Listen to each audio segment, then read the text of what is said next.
31 দফা বাংলাদেশের মুক্তি সনদ। 31 দফা হঠাৎ করে আসা নেই। প্রথমে একটি 16 সালে, তারও আগে আমাদের দেশনেত্রী বেগম খালেদা জিয়া 2030 প্রোগ্রাম হিসাবে ঘোষণা করেছে। 2030 পরবর্তীতে 27 দফায় বিভিন্ন মহল, রাজনৈতিক শ্রেণী পেশার মানুষ, রাজনৈতিক দল সকলের সঙ্গে আলোচনা করে 27 দফা প্রণীত হয়। এরপরে গত 3 বছর আগে বিভিন্ন রাজনৈতিক দলের আলোচনা ক্রমে 2030 27 দফা আরও বেশি পরিশুদ্ধ হয়ে 31 দফা। 31 দফা ঠিক বিএনপির একক দফা না, বিভিন্ন রাজনৈতিক দলের সঙ্গে আলোচনার প্রেক্ষিতে 31 দফা।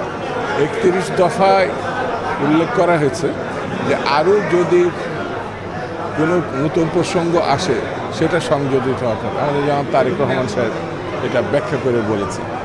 সেহেতু যারা এটি মানতে পাচ্ছেন অথবা পাচ্ছেন না তাদেরও পথ উন্মুক্ত আছে। 31 দফা সংস্কারের অন্যতম দিক। সেই 31 দফা যদি আমরা গ্রহণ করতে না পারি এটা আমাদের জন্য।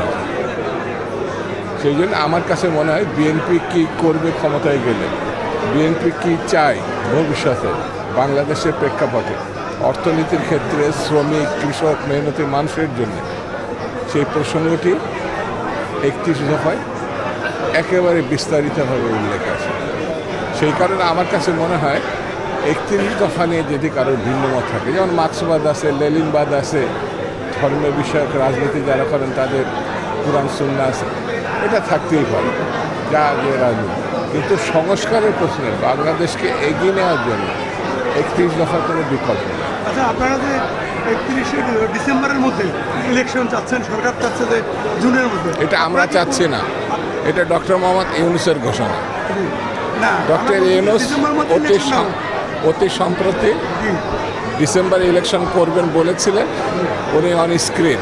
তারপরে আবার প্রেস নোট দিয়ে মধ্যরাত্রে এটা সংশোধন করে বলা হয়েছে জুন। ডক্টর ইউনূসের কথাটা আমরা পূর্ণ ব্যাখ্যা করছি, কারণ এটাকে সমর্থন করেছে এই সরকারই আমাদের সরকার। সেই নয় এটা আমাদের দফা না, এটা ডক্টর ইউনূসের। আন্দোলনের কোনো দরকার নাই তো এখন। ডক্টর ইউনূস ডিসেম্বরে ইলেকশন করতে চায়, আমরাও বলেছি যত দ্রুত সম্ভব সংস্কার শেষ করে ডিসেম্বরের মধ্যে ইলেকশন করার জন্য, তা আন্দোলনের দরকার নেই। আরেকটা জিনিস, একটা রাজনৈতিক দল যখন সংস্কারের কথা বলছে, আপনারা কি এই সংস্কারগুলো সবগুলো যদি সরকার গঠন করে তাহলে কি এই সংস্কার একটা নদীর মতো প্রবাহমান? কালকে যে শার্ট পরে আপনি বেরিয়েছিলেন, আজকে তো সেই শার্ট নাও পড়তে পারে। এটা একটি পরিবর্তিত পরিস্থিতি, সব সময় মানুষ আপডেট করে। সেহেতু সংস্কার আর নির্বাচন মুখোমুখি করার কোনো দরকার নেই।